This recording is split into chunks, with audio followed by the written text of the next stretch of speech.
tuned in to StarCHaser Central, a podcast about Charles Hampton music moments and everything in between. I'm Sick Braxton, and you know what? I'm just a chill guy. Shout out to you for being a show guy. And I am Mike D. Jackson, aka the best that ever did it. What is up, man? How are you doing on this fine week of Thanksgiving? I'm good, man. I'm so good right now. No pun intended. Pun intended, fuck it, doesn't matter. Um, I will say this, I am very thankful for, last weekend. Funny thing is, y'all can see I'm wearing the OG Bret Hart jersey that started this whole trend, whatever you want to call it. Um, Friday night, past Friday, I wore my jacket. 'Cause I'm like, it's been a minute. I'm bringing the jacket out. You know what I Mhm. mean? And it always just feels good to see, regardless if people know who Bret Hart is or not, that they like the outfit. I had just random people, random dudes too, like, yo, hey man, I tried to tell you, man, you got that shit on.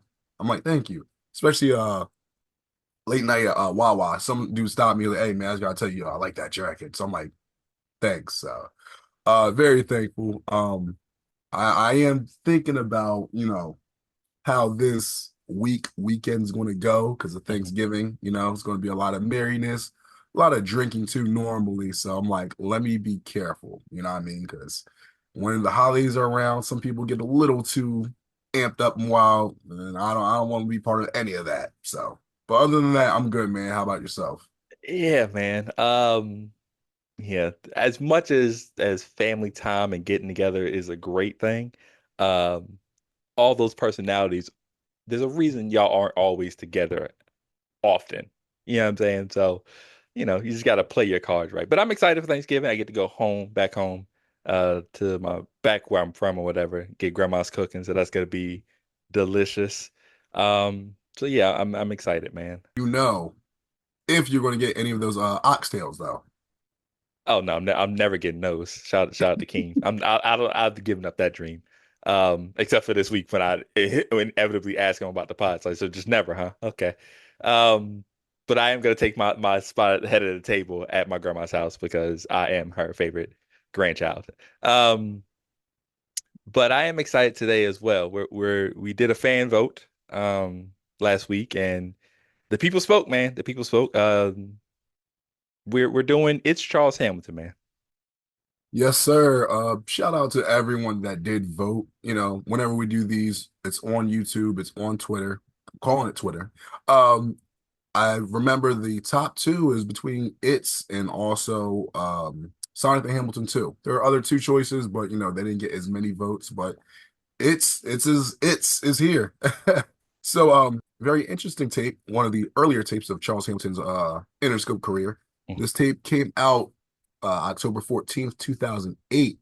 And I haven't been able to say this often, but this tape is also on streaming. So whatever you guys use, Spotify, Apple Music, whatever the case is, you don't have to just go to YouTube. You don't have to go to the CH app. You can go on whatever Spotify, like I said, Spotify, Apple Music, whatever streaming app you use to listen to it. It was uploaded in 2018 Mhm. to streaming. So, but it's is pretty interesting from the cover, from the songs, the names. It's a lot. We got to talk about today in a good way. You know what I mean? Yeah, what's not to be said about this tape that hasn't been said over the years? I mean, like I said, we're going to get into it. I don't want to bury the lead early, but I do want to ask you, obviously, our favorite question here is, do you remember your first time listening to this tape? So for me, I do remember it. There's some stuff I'm gonna say after, but I do remember seeing the cover and you see like it's the nod to Nas, and I was like, okay, so it's kind of like this might be Charles's version of, Mhm. so I'm like, that's pretty big shoes to fill, you know what I mean? Especially doing that, but also had had the little baby Sonic on there, so I'm like, it's Charles doing his own thing, but also giving respect to, the past, present, future, and you don't really see that as much these days. Mhm. These days, it's just like blatant copying. My first time listening to this tape, I'm like, there's definitely a lot of songs I do like on here. Um, it's just a handful where I remember definitely not liking, but for the most part, I was like, this is a good tape. What about you? Yeah, the beginning when I first heard this tape, I do remember being like, okay, this is a lot of good stuff here, and I can see why people would like this tape. But I'm like you. I think when and I talked to you about this when we found out that it was winning, and it was very early. We got Mike gave me the first results back, and I was like, oh, I would tell you to shut it down, but I was like, I can already see where this is going, so it's fine. But when we got the results back, I was like, I don't know if I'm gonna have the same feeling about this tape as everyone else might. So, like you, just as some songs I remember like, yeah, I don't like this at all. This wasn't for me or whatever. So, like I said, as always, it's good to go back, listen to a tape a couple times just to see if maybe I was tripping or maybe my feelings were valid. True. And in usual fashion, I thought about this recently. I'm like, man, whenever we do the fan choice, I'm like, we gotta go through the whole tape because in my head, like, yeah, I think it would be blasphemous if we did like a fan choice and it's like, nah, we're only doing the best three in the word. I don't care if Yeah. it had like 20 songs on there, as long as it's not like 100. I'm like, we gotta do our due diligence. This is what y'all want. You're going to get the whole tape. So let's do that. Yeah. So let's not even waste any time, man. We got 13 songs to get through. Um, So let's start off with It's, man. Yeah, the oh, by the way, there will be no music in this episode. Like I said, streaming, they don't play them games. So It's is our opening track. Again, what can you say about this song, man? The floor is yours for this one. All right. It's funny because y'all know in the beginning of Charles's career, a lot of those tapes started with the AO. Why every mixtape gotta have an intro, the Mhm, classic. And then you actually get the intro from Eric and Jeff from It's the Real. mhm, They do their comedic timing where they just introduce Charles, and it's funny. I asked Charles about this. I'm like, yeah, so how did that come together? Like, did you ask them to be on there? Was it a thing like the label? And Charles was like, no, he wanted them to be on there. nice. He knew of their history and what they do, so he wanted that to be a part of it. So that's great. But yeah, they just say, hey, this is Charles Hamilton, and it's going down, way down. So it's good to know Charles could, poke fun at himself and let the guys do their thing. Mhm, The song actually starts, I'll tell you right now, that beat just has like major intro vibes. It just sounds like an intro. mhm, Even if you didn't hear it ever and you never heard the song, it just sounds like an intro. Charles also told me with that song, it was literally him. This project and the song was just literally him stepping up to the microphone, introducing himself. Of course, like I said, it's Charles Hamilton. mhm. That's the first thing he says. Um, so my thoughts on this: it's a dope beat. The bars are dope. You know what I mean? Just great intro overall. Uh, quick side story. He says something in the third verse about the VMAs, like niggas being washed up like the VMAs.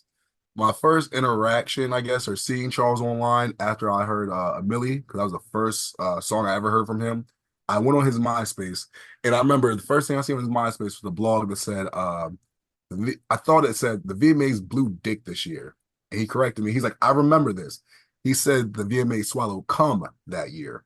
Oh, And okay. apparently he got in trouble for that. Because they're just like, oh, word, that's how you feel? And I'm like, oh man, I'm like, I remember that. And it kind of goes back to what he said in the third verse about, yo, the winner for the nominees, like, yo, it doesn't matter because I'm here. But he said it in a nicer way compared to what he said on MySpace. But yeah, really good intro. Very good intro. Has the vibes. Perfect vibes. Yeah, man. Like I said, it's one of the best intros that he's ever done. Like I said, that beat is iconic. That the song is iconic. I think it has probably the most recited bar or verse, not even verse, just really just hook of Charles Hamilton's career, even more so than Brooklyn Girl. CHAR, spitting like an AR. If I've seen so many times where like, you know, Charles will post something or somebody would be like, yeah, remember Charles Hamilton? And about 60 to 7% of them will always have some form of, yeah, remember Charles? CHAR. It's been like that's people's favorite thing to recite.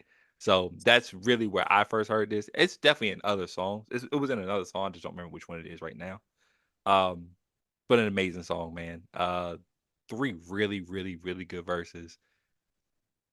Maybe some of his best rapping ever, honestly. And I'm gonna get into like another maybe possibly best ever thing as we go along, but one of the best intros. If we ever do that, greatest intro list, I could see this being number one, honestly. It's interesting that he said this is like him introducing himself, you know, I guess to the masses, I guess. But as we know, this was actually number four on the Hamiltonization process or whatever, right? So do you think maybe this should have been moved probably to first? Maybe not exactly. So what he was saying with introducing himself, maybe not introducing himself to everyone, but more of like hip hop. Because Got like, we'll go along with this. This is more of like hip hop based compared to maybe some other songs he's done that have been like more pop, rockish and whatnot. But like this is his way of, going into like I guess the urban market and being like, yeah, I'm a credible rapper and I want to make sure that everyone knows my name. Like he already proved to himself and some of his peers about the musicianship, what it. instruments he can play and everything. But it's like, nah, I want to make sure y'all know I can rap my ass off. So it's more to the hip hop community, of him like making sure he let people know, like, I'm serious about this. This ain't no game. Because of course, all those websites back in the day where he was dropping mixtapes and whatever, and it was like some people had their doubts about him. And it's like, nah, this is for real. This is the real deal. Yeah. Um, we follow up with another classic, another one you can't really go to many Charles Hamilton fans without talking about. Conversation with God. This has ended up on I want to say it was on Essentials playlist, very early. Could definitely fit it in a bunch of different other playlists that we had. It's just an amazing song. Great storytelling about a conversation with God and just kind of, just that intimate relationship that they have. We get the God as a woman type thing situation, and some of the monologue stuff he's at the beginning and end of the song is just iconic. People love the what he's talking about in the song.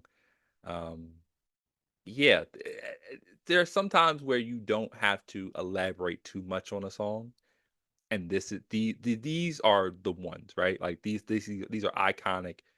They're always going to be talked about. I don't know too many people who dislike this song, and if you are one of those people, please come forward and explain yourself. Because I'm not going to judge you. I just want to know why and what it is. I think we also talked about how you know, we kind of stopped doing our TikTok because like, you know, it's a niche. Charles is a niche category. So we're not getting too many outreach on there. But I think you had talked about how you would see people had this song and it would be pop up and be like, how do they know this if if they don't know Charles Hammond, how do they come into um their algorithm? So yeah, that just shows you how powerful this song really is. Definitely. And obviously with streaming, it helps because there's a lot of great songs that Charles has that Mhm, since it's not on some type of streaming platform, people won't know of it. And unfortunately, how the masses are, they're not going to just be like, ah, well, I'll go to YouTube and I'll search this up and I'll find the subscription. They're not going to do that. They want it, they want that product right there in front of them, easy to find, easy to search, or easy to just come along to. But yeah, like you said, it's a really great song. The only people I can see that can say they don't like the song is if they feel like it's blasphemous to say God's a woman or, sure. so that whole deal. But I'm not going into that. This is a really great song.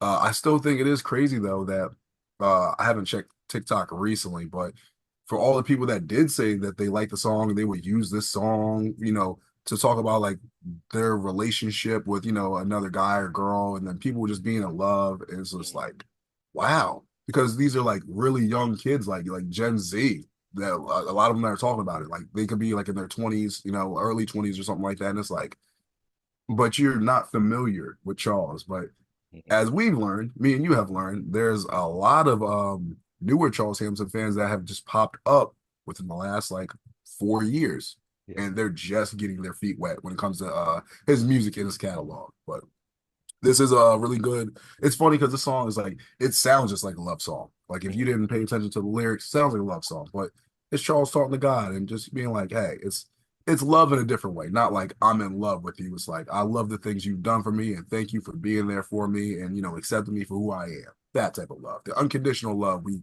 a lot of us talk about, but not the in love. Unconditional Love, but really great song. A song pretty much every Star Chaser needs to, you have to hear this if you haven't already. Yeah, shout out to Discord, man. But like, it's just fun looking in there, and then when people come in and like, we always ask like, "Oh, how long you been a Charles Hamilton fan?" And you get the ones that are like us. I've been there for 10 years. I've been there since 2010 or something like that. Like, OGs like ourselves. And then you just get people to be like, "Yeah, I started listening 4 months ago." Like, but how and why? You know what I'm saying? Like, what got you there? Like, who in your circle was like, "Hey, listen to this," and then you just got latched on and hooked? Like, I get it. We all were there, but it's just like it's weird seeing it so far removed from the debut. But I do think it's great to see, man. It's good to see that he has a vast variety of fans or whatever. Um, yeah, and then again, we follow up with another a classic essential, and it's kind of based off, the starting point for our podcast, really, if you really want to take it back there. Star Chasers, man. Yes, sir. For Star Chasers, if you guys, I'm not gonna say you don't know, but this might be for people that, are just tuning into this podcast that maybe aren't subscribed. So if you're not subscribed, please subscribe. Check us out.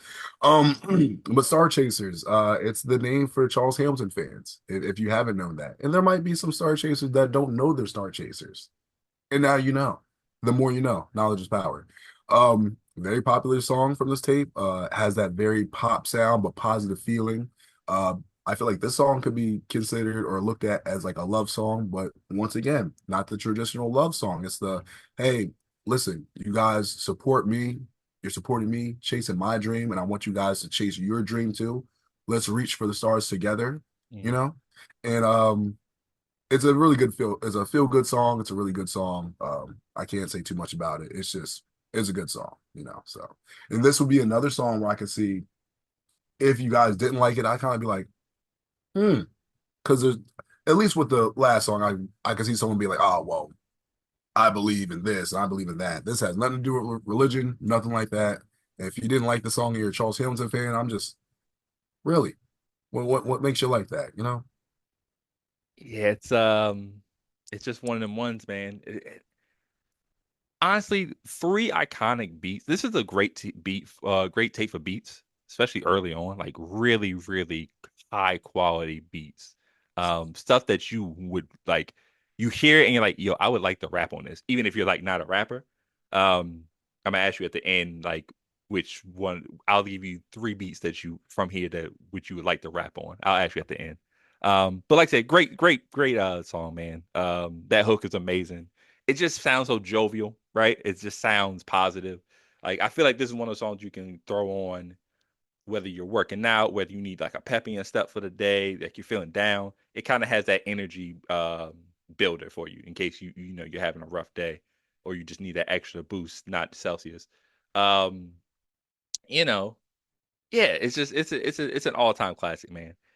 I'm gonna say this, man. As I was listening to this tape, I listened to it a few times over the week, and I have to ask, and just it's hard to think off top, but is there a better 3 song run than It's Conversation with God and Star Chasers? There might not be because I'm thinking about like Charles has had a lot of tapes. I'm even thinking about like my favorite tapes of his. And this is where we become objective, where I know we talked about before, where I could tell someone, oh, my favorite song is this, but my favorite tape is this. Mhm. And the intro for this, I'm never skipping any of those 3 songs ever. I'm not even, oh well, I'm not in the no, I'm not skipping any of those 3 songs. Maybe in some other tapes I have that I might rank higher, Mhm. one or two of them I might skip, maybe. Like even something like what was it?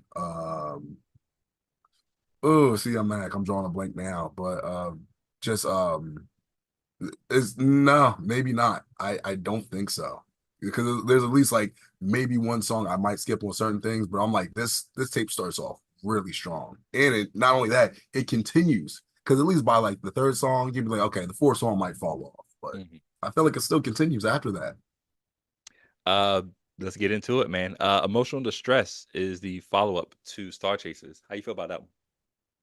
Man. So Song starts off, it's the Luther sample, whatever. I don't think you can really go wrong with Luther. Charles has sampled Luther a good amount of times too. So, shout out Luther, RIP.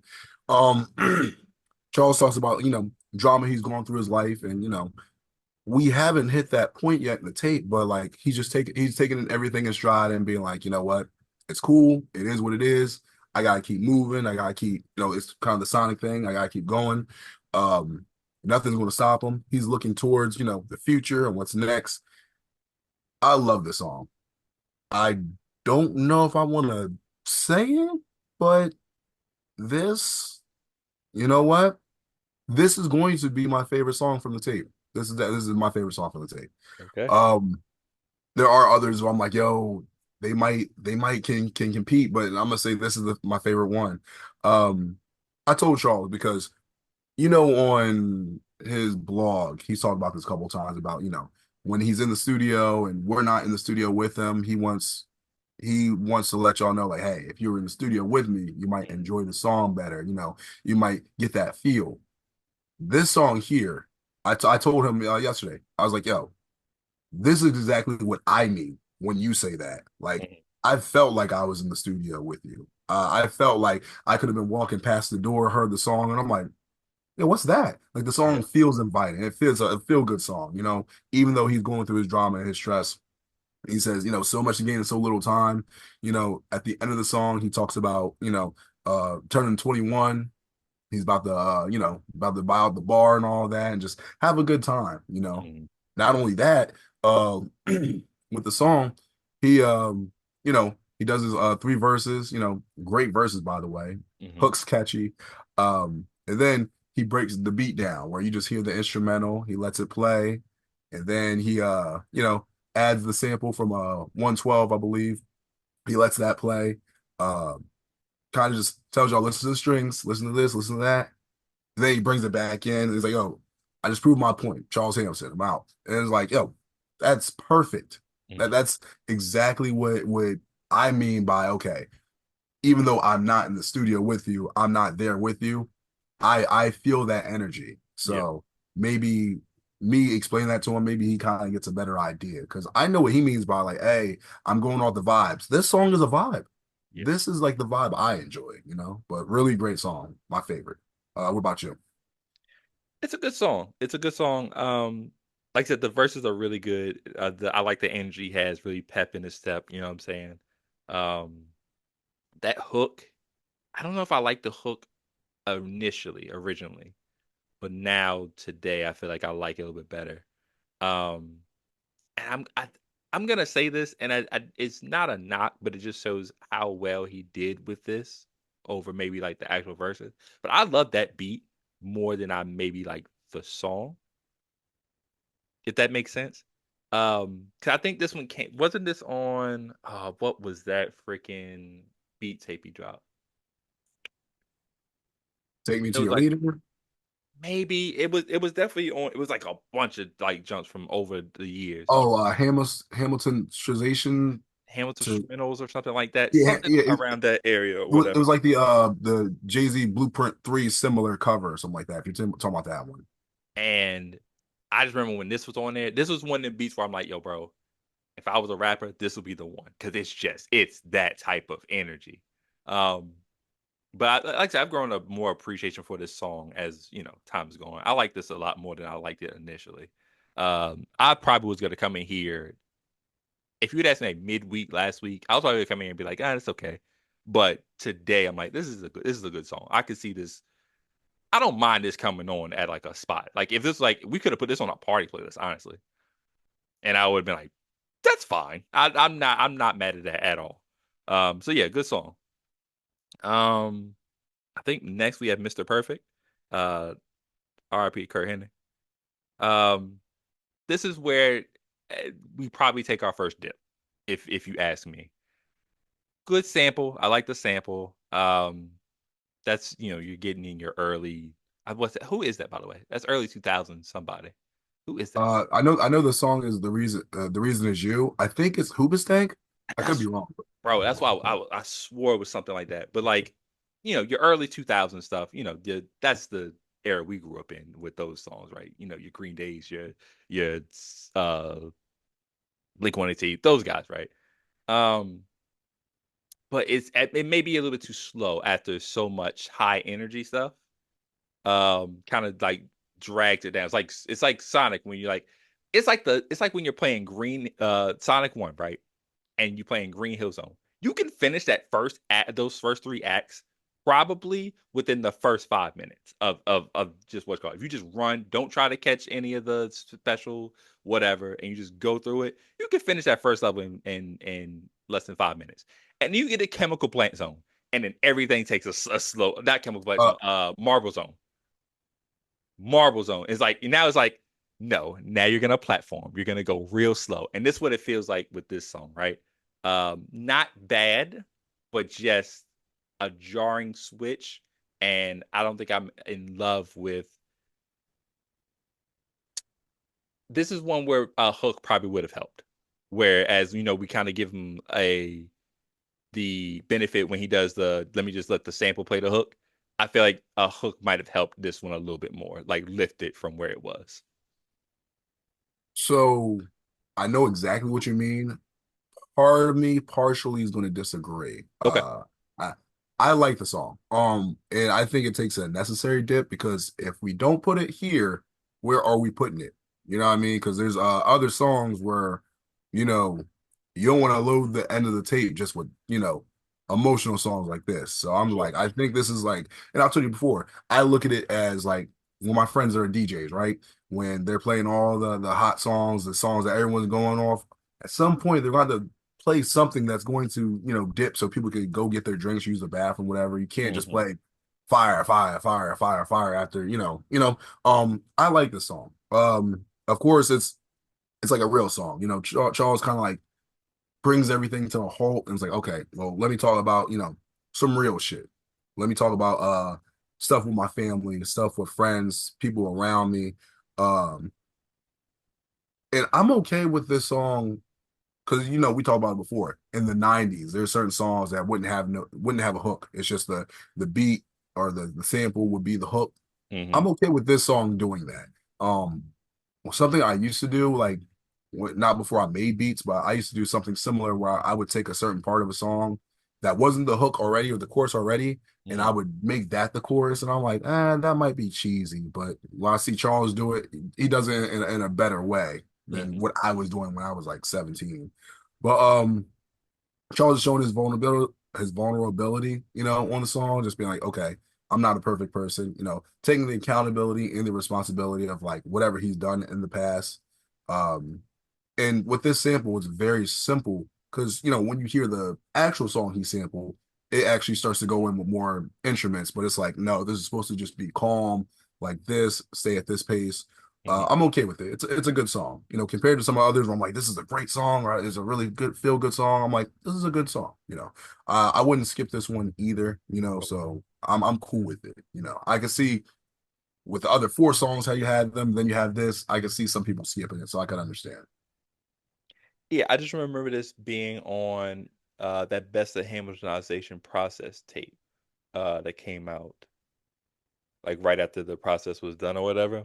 And I was like, huh, I feel like you could have picked a different song. That was just always my opinion on that. But I can see how, the way you explain it does make sense. Like eventually you will have to kind of halt the party, even if it's like just for a recharge or whatever. So I like, even though it's not for me, I understand why people do like it, like yourself. Um, Wrong side of the bed. So imagine this, right? I'm not sure how you feel about this song, but I can also see some people being like, because it's the dream, it's the, I love your girl sample, which I think is cool. But I feel like, let's say you didn't have Mr. Perfect, imagine going from emotional distress and then going wrong side of the bed.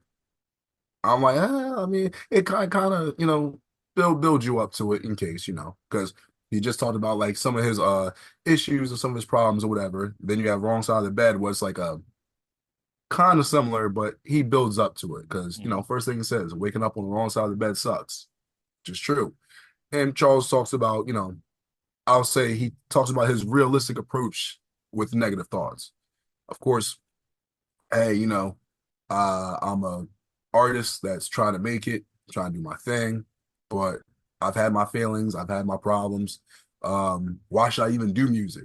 And he talks about, feeling bad, waking up and, not being in the best mood, but he realized, yo, I gotta snap out of it. You know what I mean? I gotta get out of bed, get up and just keep moving. And I think that's even though if Charles didn't say that with this tape, I feel like that's been the hey, I'm gonna build my momentum. If I get slowed down or stop, I'm gonna pick myself back up and keep moving, because this is what that song sounds like. Um, and overall, I think it's a good song. The sample, I'm the opposite with you in emotional distress. So for this song, I'm not a big fan of the sample, but I Mhm. like the message and the lyrics of the song. I think the verses are Okay. pretty good. So I feel like that carries what that carries this song more than the beat does. The beat's cool. It's catchy where it's like, oh, I seen what he did. And he had some clever comments on there. He said that baseball reference was crack. Because he already had a baseball reference before, but I'm like, Yeah. that's another baseball reference because when the ball hits the bat, it makes a crack sound. So I'm like, Yeah. oh, I see. But overall, it's a good song. It's okay. Um, I like the song a lot. I'm gonna be honest. You asked a question if uh Mr. Perfect wasn't here and it goes straight up to there. So I think it works only because again that hook helps it. Like him actually having a hook for the song kind of helps. And I like this hook. It takes like the what Dream does for I Love Your Girl, and he kind of plays with that in his own way, right? And just using bad at the end of it. And I like what he does it. I've always liked this hook. I like the verses. Like I said, the baseball reference is fantastic on here. Um, what's interesting though is that verse 2 and 3 talks a lot about religion and kind of like how he grew up and like different ways that he was raised. He was he was Catholic, Baptist, Pentecostal. There's a song later on in this tape that maybe would be better named for that, but I don't know. Like I understand why it was named that way, but I could see always confuse it with this one because of the way he talks about the stuff on here. But overall, I really like this song. Like I said, I love that sample. I love that the song. It's a really good song to me. Yeah, I've always been a fan of it. I will say this real quick. In the middle of me listening to Wrong Side of the Bed, I forgive it might be like 2 days ago. I'm like, wait a minute, because I didn't. Funny thing is, I didn't go listen to the original song by Dream. I don't Mhm. know if you ever heard the G-Unit version of their song. No, By so real quick, 50 had this tape called Elephant in the Sand, where he was dissing Fat Joe because he was the elephant in the sand. It's when they had that beef. So, so 50 and G they had their own version of they just took the regular beat of I Love Your Girl, but their version is called I Fucked Your Girl. And that cool. literally that's just all they're talking about. As the regular version, I love your girl. 50 just saying I fucked your girl. I'm like, so I had to go back and listen to that. And what was it? The fuck that nigga. Imagine Tony Ayo singing that. You hear that in the song. It's fucking hilarious. And So you know he's just doing this while he's doing it. fuck your girl. Fuck. Shout out to Yayo, man, inspiring John Cena like that. Yes, sir. Uh, yeah, people don't understand that. People, that's a legitimate confirmed fact. Um, now sometimes when there's a tape, and we go through all the songs, I always say there's a surprise pick of the tape. This next song isn't the surprise pick of the tape per se in the normal sense. I think this is probably one of the most underrated songs by Charles Hampton ever. The honeymoon is over. I love this song. I love this beat. I love these verses. This one does not need the hook because that beat's so fire and just like it's that high energy and you can feel the emotion and everything. Um, and just that open, I swear this is the realest love song I've ever written. And then because love hurts, right? Love is painful, and sometimes love doesn't always work out. But just hearing him, after that, and just rapping those verses, and you can just feel the emotion. Like again, title wise, I can see how this might be called emotional distress because this is like some distressing type of stuff he's talking about. well, here we are, another argument. Boy, I used to say that to some women back in the day, like, here we go again. God damn it. We just did this 2 days ago. But this was one that I could play when I was in one of those moods after an argument and be like, "Who's?" Then you go in, you play like, I always used to follow this up with either I'll Be Around or what's the other one from Pink Lava Lamp? Oh fuck. Right in the sky. Mm-mm.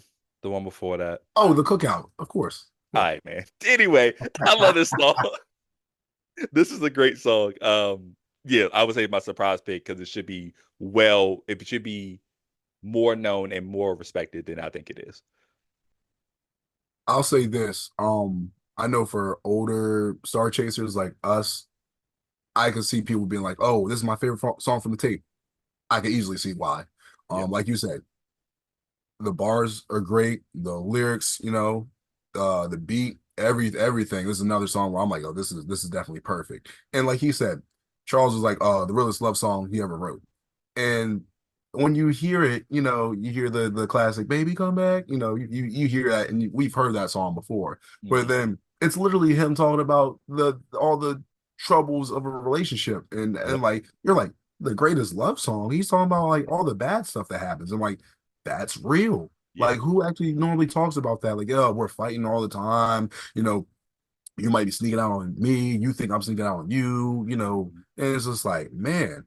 But I love that because it shows how realistic things are. And of course, he wraps it up at the end, like, still letting you know, hey, I still want this to work out. You know what I mean? Like, yeah, this is tough love, but toughen up. You know what I mean? Like, this ain't over by a long shot. We're not just breaking up just to break up because I'm pretty sure you remember and there were some people that did that all the time. Oh yeah, we love each other. Oh yeah, we just broke up. Oh, we're back together. It's like, nah, we're not breaking up. We're going to sit here and figure this out. So I always thought this song was dope. He mentioned Simone here and also on emotional distress. So he was like, yo, I'm gonna make this work out with Simone. I'm gonna get my Grammy. We're gonna live happily ever after. We're gonna have some kids, and yeah, he really wanted this to work out. I love the name of the song because the honeymoon's over. Everyone talks about the honeymoon phase. It's like hmm, this is the part where we actually fight and argue, and we really get to know who each other are. So I think it's dope song overall. yeah. That's when a relationship starts. Actually, once the honeymoon phase is over, that's when the relationship actually starts. Um, this song I was talking about was "Come Back to You" is the one I will play after that. Not Okay. not the cookout, Mike. Sorry, sir. I apologize. The cookout agenda remains 2025. That's your version of Project 2025. Yo, it's gonna be funny because all y'all gonna wake up and you're gonna see mad cookouts everywhere, and you're not gonna be able to stop it. There's gonna be mad cookouts and potato salad. I'm not gonna have any control of the potato salad, but for some reason I'm gonna just make sure there's potato salad everywhere, and y'all gonna be mad because most of y'all are not gonna eat it. I don't even eat the potato salad. I just want to make sure. I just want to ruin it for everybody. Like, yo, why are all these damn cookouts here? And what's with this potato salad? So just letting Next you up know. is next up is Lacey Duvall, man. Shout out to Lacey Duvall, man, a legend at her own craft. Um, this song was just one of those. Now, I think we talk about how sometimes they're novelty songs, and it's like you have to listen to this to kind of gauge what's call it, the time period, the time capsule is in, and just understand and appreciate the reference. Um, this song is hilarious actually because like it's literally Charles just chatting about shout out to Lacey. She was also in the Brooklyn Girls video. People miss that part a lot. Because they didn't know who she was, or they didn't want their girls to know that they knew who she was. Um, but just conversation. It does sound like they were like really homies, at least cool at some point, and him just kind of shooting his shot during the song about maybe you'll think this is dope, and let me get in there. You feel me? But yeah, it's a really good song, novelty song. I don't think it's something one I play like often because it's like it's that kind of like once in a blue moon type of song. But yeah, it's cool for what it is. So for me, I remember the first time looking at the track listing for this tape, and I'm like, Lacey Duvall, and I'll be honest. Um, you might not believe me, but like legit, I didn't know who she was because like for me, like when watching those type of like videos and all that, being younger, Like Hmm. I wasn't like looking up names and all that. I'm like, I'm watching this because of entertainment and fun purposes only, you know. Right, yeah, facts. Like you said, with the Brooklyn Girls video, you know, when that part where she goes to look at the magazine. Oh, actually, you know this. Charles goes to like talk to her. She's like, no. Then she looks at the magazine, seeing him on there doing the, Yeah, which is him flipping off the camera, which he admitted to. But when she sees that, oh, wait a minute. Oh, this is Charles Hampton. Oh, hey. So yeah, I always thought that was dope. But legit, you said this is a novelty song. It's one of those things where I'm like, oh, okay, so that's what that song's about. It's about, you know, her being in the entertainment business and, you know, him what Charles does on his alone time when he's trying to release some stress, you know. yeah, So, but so for me, right, like I said, wasn't really familiar with her game or anything like that. And at StarCHaser Essential, we had to do our research. So for me personally, I'm like, let me go do some research on her. Went there, did my own research while Lacey Duvall was playing in the background or whatever, and had a vigorous workout session, you know, just sweating everywhere. And I ended up being a little parched, so I made sure I had some water after. And then not only that, to feed my appetite, I had a nice plate of spaghetti with bologna on top. But long story short, it's a good song. I won't listen to this all the time, but it's a good song, you know. And you have a good time to it, a good time with the song too. So so essentially, so essentially, you fapped in Falcon. maybe. Yeah, I cannot confirm or deny. Nah, this is all for entertainment. So this is for the yeah, pod. yeah, yeah. I got you. Yeah, man. I I will say like it was funny because like when I was listening to the I first mute part, myself. I mute myself. I it's fine. Uh, when I heard this song for the first time, right, and you would hear the lyrics. I never understood the term how he said his kids were in his apartment or in his carpet in his apartment, and I was like, what does that mean? And then like you, if somebody eventually like used it in the way that they would use it, I was like, oh, that's fucking hilarious. I also I also love the part where he starts off the song. He's like, "Yeah, I'm not a pervert." He had to make that clear. And I think this was on brand for him at the time because Charles is 2021. Yeah, When you're that young or whatever, or don't act like you didn't do it back then. Don't act like you mean being older now, you could be like, nah, it's not my thing anymore. You know, I'm retired from that. yeah, But it's like, bro, like this is the guy that seems kind of nerdy, seems like a kind of childish, talking about, you know, what he ends up doing. If he's not making music, he's doing this or doing that, whatever. So now if Charles came out with this now, like a Lacey Duvall song at 37 years old, nah. Like he would be looked at like J. Cole does when he wanted to make you know, that one song, you know, talking about he yeah. never had no DiGiorno's or whatever he said. But I hate that song so much. Fun fact, this song actually did help me inspire me to write a song in one of my poem books too. I hate that one, by the way. I don't like it at all. But we are gonna go on to the next song, which is your favorite, I heard, actually. You said emotional distress, but I don't believe you. We have Nino de Infierno's Hellboys. so before I actually go into this, I'm gonna be honest, full disclosure. I did not like the song when it first came out. This was instant skip. Instant skip. And I told you before, I'm like, yeah, bro, I mean, instant skip. I actually talked to Charles about this song. And he kind of was explaining like this is obviously some real life stuff that happens. And I already knew that from hearing the song, but you know, Hmm. this is Charles, you know, taking some time to actually talk about it. I think what threw me off when I was younger, when I first heard it, I'm like, oh snap, oh, because was it MIA, the Paper Planes was Hmm. popular. And I was like, okay, he sampled this, let's see how it goes. I'm like, oh no, he didn't. He didn't even take the approach I thought he did. So I think that's the biggest thing why I was like, oh, I don't like it. I thought he was going to do something fly or whatever, and he didn't. He wanted to talk about like a real situation. So I think instantly I was like, nope, don't like it.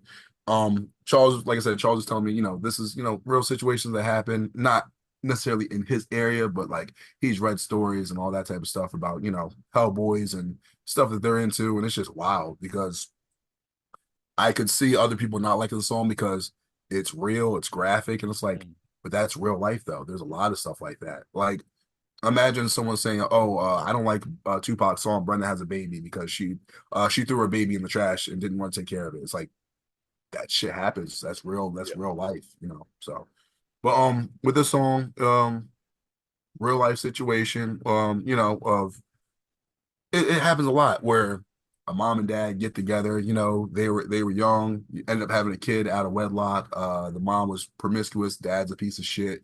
Mm, Uh, the daughter, you know, is doesn't have the greatest upbringing. Um, she was abused when she was younger by the father, which is crazy. But then she wants to get out and do her own thing and get into some trouble, and then ends up fucking around and finding out mm, the hard way, and unfortunately.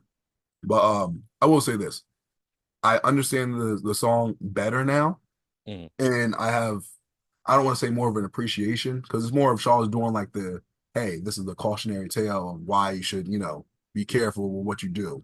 And also with parents, you know, he said, make sure you know where your kids are before they become MIA, you know, mm. a little shout out to MIA, you know, but song's still not necessarily for me, but I respect it more now, you know. I'll listen to it a little bit more often compared to me just instantly skipping it every single time. How do you feel about it? Uh, I figured that there was some real life implications in the song. I wasn't sure if I'll say I'm not entirely sure if the whole thing is 100% accurate, but there are elements in it where it's like, yeah, I can see this. It's even if you just, boil it down, like boil the water down to its basic ingredients where, you know, please watch over your kids because you don't want them to get into things that, you know, as simple as like sex trafficking or just getting in with the wrong crowd. Like that's just basic baseline how you can take that situation or whatever, right? I think he uses a graphic and um more visually stunning tale to kind of drive that point home, and I can see how that may turn people off. Um, Storytelling element, I think he does a really good job. The verses are good once you understand the concept. You're not just like it's like the Terrifier. You know, the Terrifier is like, oh, it's people are like, oh, it's just really what's called making people throw up and stuff like that. When you get past that part, oh, then you can either say it's a good movie or it's not a good movie. You have to decide for yourself how you feel about Hellboy as a song or whatever. But for me, it's good to listen to every now and again. I don't think it's something that I'm gonna play all the time because it's like it's a bit much. But for what it is, like I say, I respect it and I love the storytelling element of the song. I will say this, one thing that does help keep me into listening to the tape because we don't talk about it much, but you know, there's the intermediate skits with It's the Real where they Yeah. actually come on after this and then they say they, they're waiting for the pizza guy allegedly, and it's Howard Stern that knocks on the door and is basically like, "Oh, what's with this Charles Hamilton bull crap? Whatever, you need to turn this off." And they're like, "Well, unfortunately for you, that's not going to happen." He said, "I'm calling the cops," and then he's like, "Well, I'm calling Rick Ross." He's like, "Well, I'm getting a busy signal," so you know that was a little funny, you know, tidbit that kind of like lightens the mood up after talking Yeah. about something very serious and very, you know, something that a lot of people don't really want to have conversations about. So I appreciate them for helping keeping the tape going. You know, Yeah. Negative Zero follows up. I'm gonna be very brief and honest about this one. I don't like this song. I think it's probably, in my opinion, the weakest beat of the tape. Just a lot going on, and nothing for me personally, obviously, is memorable about this song. It's just, it's here, and it's definitely one that I would skip more often than not. understand. Um, Similar to Hellboys, when I first listened to this tape, I remember hearing this and being like, "Oh no, skip, Hmm. instant skip." So I had two back-to-back skips back when I used to first listen to this tape. And I'm like, ah, nah. But it's crazy because I mentioned this before with Charles. He knows that there's certain Star Chasers or fans that listen to his music anytime he samples like anything rock or especially something like that. instant skip. They don't like at all, don't want to listen Right. to. And I think I was definitely one of those people where it some songs I'd be cool with, but there's some other ones I'm like, nope, don't want to hear it, not even want to give it a chance. Yeah. Since we're doing this podcast, I have to give the song a chance. I have to listen to it. Um, Believe it or not, I actually like the song now. Nice. And this is actually my surprise pick. Okay. Like I used to every single time I've heard this song previously in the past, I skipped it. Never, maybe I don't even know if I heard it once before. When I Mm, listen to it, I like it a lot more now. Um, Charles is diving into the rock mosh pit sound, and you have to go full force with that. You can't just do it. A kind of, no, he has to jump in there, and I understand why it's not for everyone. And if everyone else is like, hey, this is like my least favorite song from the tape, I get it. I understand. This is not my favorite. It's my surprise favorite. But I mm. like this a lot more than I used to. It has that crazy energy. It has some nice bars on there. My favorite part, I realize, is the second verse. He says, "Gotta let loose to have you shaking in your boots. Who's fucking with me?" I'm like, I felt that energy. So, overall, my surprise pick. I like the song a lot more now. It's not in my favorites, but I understand if people don't like it. So Yeah. that's how I feel about Negative Zero. All right. Um, well, now I'm wondering how you feel about Wonder, sir. I Charles has a lot of songs with Wonder in it. That was the exact thought I had when I saw this song. I was like, yo, another one? Yeah, Another one. crazy. So it's crazy because for me, I would sometimes listen to Lazy Duval, then I skip Hellboys and Negative Zero and just go straight to Wonder. Mm, But even in the past, sometimes I'd skip Lazy Duval. So imagine me going from Honeymoon's Over, skipping three songs, mhm, and then Wonder. I've always been cool with Wonder. Once again, so yeah, Negative Zero is that rock mosh energy. Then he brings it back down. Excuse me. I feel like with this song, it's kind of like negative, not zero, yeah, Negative Zero could have been like a crazy dream or just a crazy, situation. And mhm. Wonder just has that like, I'm waking up. What the hell just happened? And Yeah. I'm in reality again. So Mhm. what did I just see? What did I just go through? Um, Charles just come to realization of what's really been going on. And kind of reminds me of the previous song. Which one was that? Wrong Side of the Bed. Kind of Mm, has that type of energy for me a little bit, where Charles has his moments where he might doubt himself or, might not really believe in himself, but he realizes he's going to be fine. He might wonder about this and that, but it's like, I'm going to be good. I just have to keep going once mm. again. Um, it's a good song. I really like the song. So here's the interesting thing about this song when it comes to this tape, right? If you had said to me if you had asked me, hey, do you remember all the songs on this tape? I would have been able to tell you every song on this tape, including Negative Zero, including Nino, including all those. I would not have remembered this song at all. So that's kind of where it sits for me. Listening to it, it's not bad, right? It's just it lacks the memorable moments that the other songs actually have. You know what I'm saying? Um, when you hear it, you're like, okay, this is a good, solid song. But like I said, it just lacks that beat is there, or there's this memorable quote here, or there's this, funny thing he said here. Like even Lacey, like I said, even Lacey Duval has like that comedic element to it. Whereas this song is just like, what's a wrestler? Who's a wrestler that's just like, you know what? Just really solid. Not really pop off the screen, just really solid. It's like Natalia Neidhart. It's Natalia. She's a great wrestler. She just don't pop off the screen. So that's how I feel about this song. Understand. For me, I always remember it just like I said, I would skip two songs, three songs just to get to it. You know what I mean? Because the other two or three songs I didn't like as much. Um, I could see someone being like, not remembering, one because has a bunch of songs with Wonder in it. And it's not this doesn't like pop out at the screen either. So I could see that.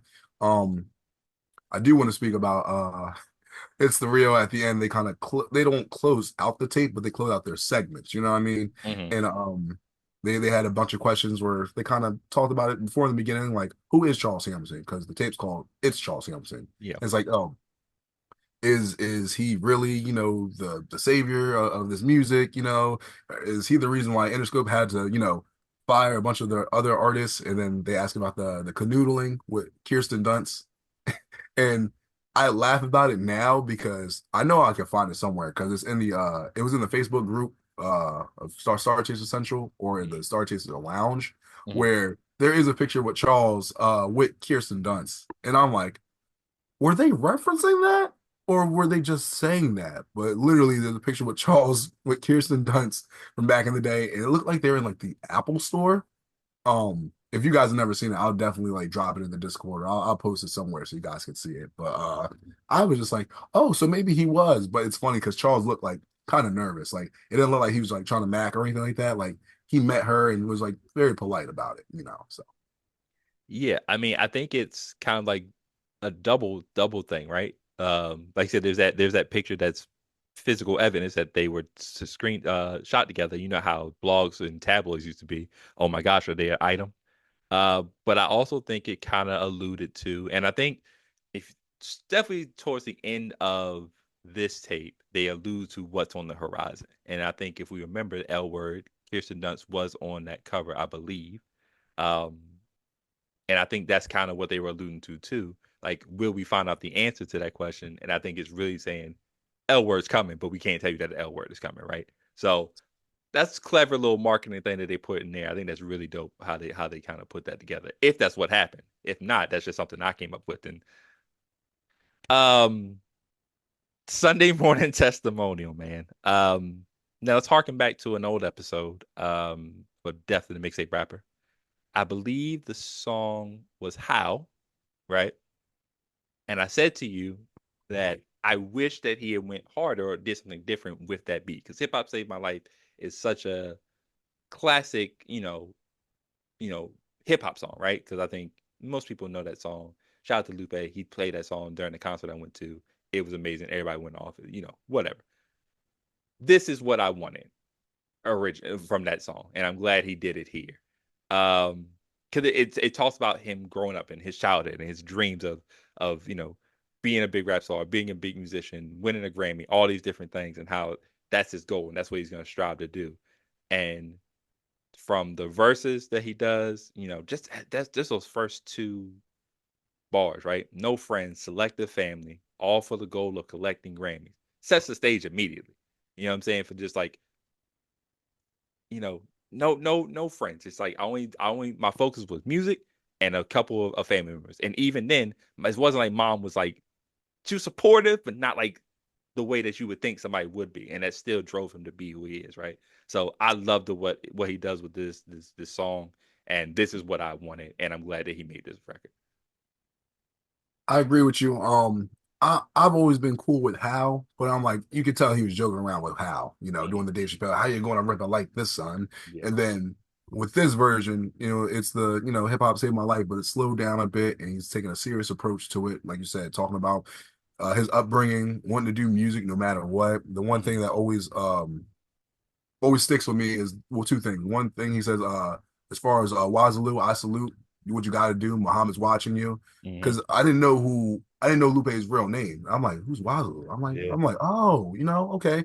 And especially the I told you about that interview that he had years ago where he had I think Jabari was interviewing him, and he had to let people know, like, listen, I have no problem with Lupe Fiasco. Literally, we're good. Like, it was the bar he had about no love for the Fiasco, like a Tribe Called Quest, because Yeah.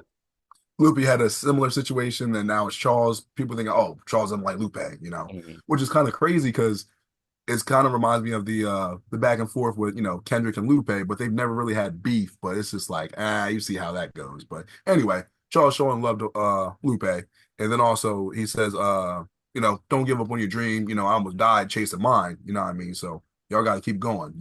Hip hop, literally, music has saved his life. Charles has always said that. So Mhm. this is a really good song with a really good message. Let me not forget, because I think the second verse maybe he mentioned him, Bishop Bonner. And I'm like, wait a minute. 'Cause I thought about what he said about young Nate. He said Gary the Bishop Bonner on Sunday.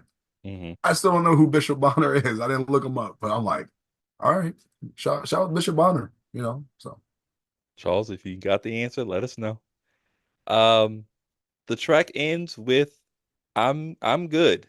Um, Bret Hart.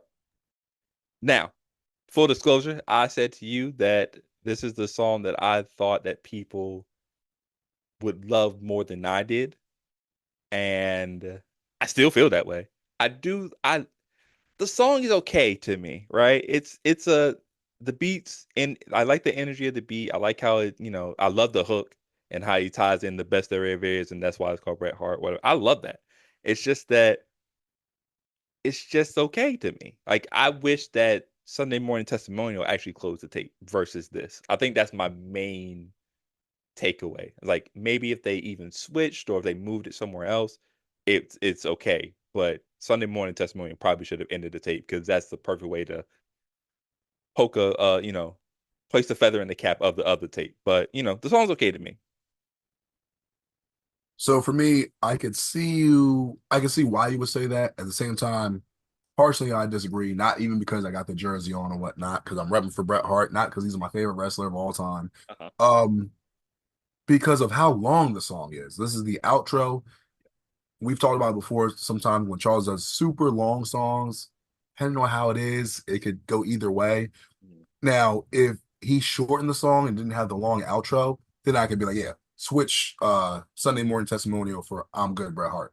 But if you're gonna have this song be like 7 minutes, you gotta let it play out. And it reminds me of like the old school tapes my mom and dad would listen to, where like you would hear like the regular radio version of a song. That's like Mhm. this is the real version. It's really 7 to 8 minutes long, and it's like a bunch of instrumental, but you hear the instrumentation. I feel like this tape is like it has Sunday Morning Testimonial has a good message. I feel like this beat for I'm Good just has like a good ending, like a good feel good ending. Yeah. Charles is going off on the song, has great flip of Streets is watching. Um the verses are really good. Not only that, I think the third verse isn't even him rapping. It's him, with the guitar, Dolly Nicking, whatever. Yeah. Um so I'm like, that's dope, and I don't think we really heard Charles doing that before. The vibes it gave me. You remember Parappa the Rapper, right? Yeah. Yeah. So did you ever play it's not the sequel, but it's like the somewhat sequel, I'm Jammer Lammy. Oh, I'm Jamie Lemon. Yeah, yeah, yeah. Yeah, okay. Because most people don't. They're like, oh, I know Parappa the Rapper 1 and 2. I'm like, there was a game in the middle of that, and that's what it reminds me of. Like that third verse is like Lammy if she was on the guitar or something like Yeah. that, whatever. You know what I mean? So it made me think of that, and I think like that. That's dope. I love that. And then then he lets the beat play out and then he ends it. And then you hear like the little robot being like, oh, you thought it was gonna end it like that? Bring the beat back, and then he just goes crazy with the beat, whatever. And I'm like, it's always good to hear Charles, doing the instrumentation, like whether he's adding something to it with a different instrument, if he's playing with the beat with chops and samples. So um I feel like that's like the end credits, roll the credits, oh, guess what? This is Stan Lee telling you, oh, it's not over. Here's the extra scene. Here's some Mhm. extra footage. So I think it ends the tape well. But if the song was going to be just shorter and it was going to have the extra stuff in there, I could see the song switching. But it's a really good song. It's a really good song. Yeah, man. We got through all 13. Is there anything we want to talk about before we rate the tape?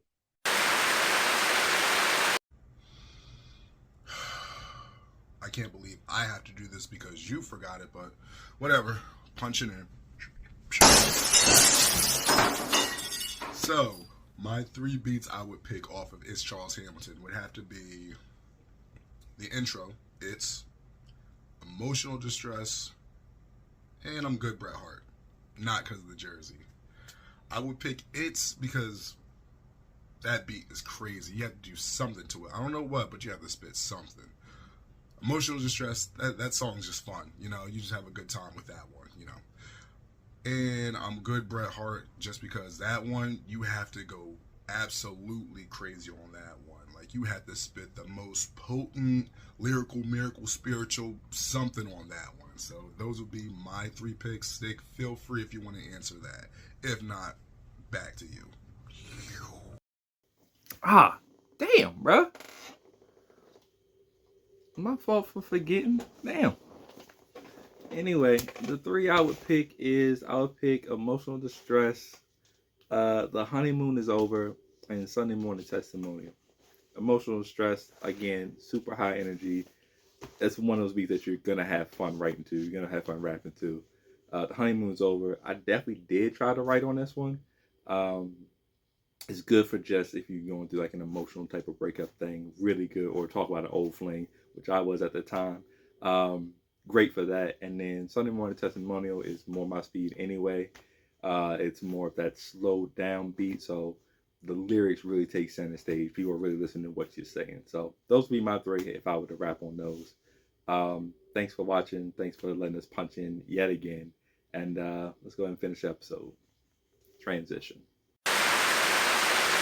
No, I asked Charles, as much as I could. Most of the stuff is like he told me, most of it, if you go track by track with me, but he's done a great job of explaining everything through the music, you know what I mean? So it's not like anything cryptic or really secret about it, you know what I mean? So Yeah, I mean that's kind of the key for the early stuff is stuff was pretty direct, and there's only it was a lot of if you knew type of information. Then there, like you had to have like close circle stuff. But I feel like most rappers do that where they include personal anecdotes that their friends or like close people would know. But like everything else was very direct in what in the message. Um, but we just listen to It's Charles Hamilton, man. Let us know what we're gonna rate it, man. What pros and cons you have of the tape, and what character rating you plan on giving it today. all right. So I can easily say it right now. I already said that I liked the tape before. I definitely like it a lot more now because I'm thinking about it. If this has 13 songs on it and I instantly only listen to, and I already cut off two of them, and Mm, sometimes I might listen to another one, I'm like, damn, 10 out of 13. Not necessarily bad, but with those songs back then, I just didn't like them like at all. yeah. So that back then I would have gave this a different rating compared to now. It's going to get a high rating. Um, if this was the first time someone had listened to a Charles Hamilton tape or whatever, I think this is a good intro. Yeah. Like if someone's like, "Oh, what should I listen to first by him?" If someone wanted to listen to this, I think that'd be pretty good. Wouldn't be an issue. Um, I feel that Charles does a great job with incorporating everything, introducing himself in multiple ways, basically talking about how he loves music, how he wants to have his obtain his goals of getting a Grammy or just being uh known for his music and the musicality that he brings. Talks about his real life situations. Okay, had a rough upbringing, but he still made it, still been successful regardless. Um, it's a very good demonstration of like what someone can do at a young age, and you see the sky's the limit for him, literally. Like, okay, if he's 20, 21, and he's already has this mind state and he's still being positive, even though he's had a bad past. Oh man, I can't wait to see what's more in store for him. So I feel like the tape just has that feeling of it. Um, I was thinking about it. I'm like, can I give this a supersonic? Because for the most part, I don't really hate anything these days. Like I said, I don't listen to Lacey Duval all the time. Hellboy is not really for me still, but I respect it more. I like Negative Zero now. Um, but overall, I can't do it. I'm gonna have to give it a base on it. Really good tape. It's a really good tape. I think maybe if one or two of those songs weren't on the tape, then maybe I'd give it a supersonic, but it just missed. It just missed it. But really good tape overall. Um, yeah, this I like what you said. This is we always talk about what tape or what song do you put somebody on that's never listened to Charles Hamilton. Obviously we can say to pick Lava Lamp, but like somebody goes, all right, what do I listen to next? I think now I would say This Perfect Life is another good choice. But then that person says, what do I do next? Honestly, I would say It's Charles Hamilton is a very good place to start because, like you said, there's a lot here, and I think it kind of incorporates a lot of different elements of his style, and like he does a lot of rap, especially if you're trying to introduce him as a rapper. There's a lot of really good rapping on this tape. And the beats are fantastic. The beats one of the best sounding tapes as far as beats wise. I think ever. Um, I will say that my thoughts on it have slightly changed in the sense that I probably was coming in here with a knuckles because I felt like it was really high and low. And the reason is because I think it's front loaded for me personally. The first seven, really I could probably even if I could probably play Mr. Perfect and be fine and that things are okay. But like that first seven is a very good seven. If that was just like a 7 song EP, that's definitely a supersonic easily, right? I just think that second half is a little either heavy with subject topics, got the novelty song, got negative zero that I dislike or whatever. Wonders kind of it's not memorable. Things again don't really pick up for me until like Sunday morning testimonial. And like I said, I think that should have ended it. So that second half kind of lulls for me a little bit. But I think again, that first 3 song set is like probably the best ever 3 song run on a Charles tape, honestly, if you're asking me. So I think that alone kind of bumps it up to a tails for me.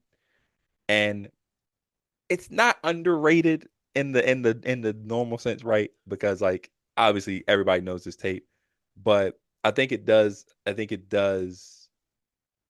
it should be more talked about. I think it's starting to get pushed down by time, right? Because I think Pink Lava Lamp again, uh awkward. Even Sonic and Hamilton really gets more love. I think if we had put Sonic and Hamilton versus this tape, I think Sonic and Hamilton might have won because people really like that tape and it was really close with Sonic and Hamilton too. So I think it should be exalted just a little bit more. But I'm gonna go Tails mainly because we probably need another character to go in between somewhere. But Tails is a solid pick for me, in my opinion. Definitely moved up from Knuckles, what I thought it was gonna be. Understandable. I can see where, like you said, maybe not underrated with the sound, the quality of the music, but like you said, within time, people are forgetting about this tape, and I don't think as many people talk about it as much. Like you said, they talk about Awkward or Side of the Hamilton first when they talk about some of the classic tapes, Hmm. and it's one of those things where it's definitely a really good tape. So if you haven't heard it, definitely check it out, and tell us your favorite songs. Of course, you know. Yeah, you can do that over on YouTube, man. StarChaser Central. Shout out to everybody that commented on our last episode. A lot of comments, man. Everybody was really excited about it. I really appreciate everybody going and commenting over there. But StarChaser Central, Star CH Central on Twitter. We're calling it Twitter. Uh, Twitter and Instagram. I'm sick around 54. STIK around 54. Mike, where can they find you, buddy? On Instagram, the Mike Jackson, Mike Jackson. On Twitter, Mike D Jackson, Mike DEE Jackson, 1D, 2 E's. Holla at me. Make sure you guys are following Charles on Twitter at Charles Hamilton. Make sure oh, make sure you subscribe to him on YouTube. I almost drew a blank. Make sure you subscribe to him on YouTube at the talented Mr. Hamilton. And most importantly, make sure you're checking out the blog because Charles has been doing a lot of blogging recently and a lot of updates on there. So if you don't see him on Twitter or say anything on YouTube, check out the blog and I'll enter the hamilton.blogspot.com. I wish he didn't have a million blogs or old blogs because I was about to say the last living Hamilton. I was like, or the last CH tweets. I'm like, God damn, but enter the hamilton.blogspot.com. There it is. He may have to do the Guinness World Record and check if he has the most blogs ever because it was a lot. So many. But yeah, let us know what you want us to review next, man. We really enjoyed everybody again. Thank you for voting on the fan vote. Um, I know those other three will be reviewed at some point. Sonic Hamilton 2, man, got a lot of votes. It was right there. Um, we'll eventually get to that for sure. Same with the other two tapes. Let us know if there's any specials that you want to do. December's coming up really soon. If there's any cold or Christmas related things, like obviously we're gonna do the electronic Christmas tape at some point. I guess Happy Thanksgiving, I guess too. Yeah, since with this will come out the day before. So, Mike, you have anything for the people? Once again, thank you guys for voting. We appreciate that. We appreciate all the comments. Like you said, happy Thanksgiving. When you guys actually see it, it'll be Thanksgiving Eve. If you plan on going out, because I know most places, like for example, I will be. They do the whole Thanksgiving Eve where you go to like a local bar, then you shoot the shit with your high school, whoever. Oh, what are you doing? Not shit. The same thing we've been doing for 10 years. Stop asking me. Stop fucking asking me. But if you guys do plan on going out or do drinking or some festivities, please be careful. Drink responsibly. Just be careful and enjoy yourselves and enjoy the holiday with your loved ones. So that's all I got. Yes, sir. STIK. Have a happy holiday. We're signing out of the StarCHaser Central podcast, man, where we always encourage you to follow your dreams. And reach for the stars. Like that to come watch. You can be my star, chasing the night. Don't be afraid of how fast we go.